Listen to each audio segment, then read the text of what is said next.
How to fix Roblox 429 error during authentication. Hey guys, welcome back to this YouTube channel.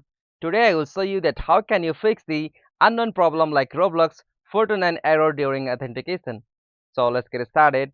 On this process, after you open Roblox on your browser, you might be finding this problem on your web version, so you have to just install the application on your system. So for that, you'll have to just open the Microsoft Store, and now from the Microsoft Store you'll have to search for Roblox, and from here you'll have to just install the Roblox application on your system. So if you are using on your mobile device, you'll have to just check for the stable internet connection on your mobile device or not, and after you confirm it, you'll be able to fix that problem. And if you are still facing that problem on your mobile device, you'll have to just turn on the mobile data or cellular data on your device, and after you open the Roblox app, you can as usual turn it on your Wi-Fi, so from there you can also solve it. If you found this video helpful to you, please don't forget to subscribe our YouTube channel for more quick and short tutorial like this. Thank you for watching this video. Have a nice day.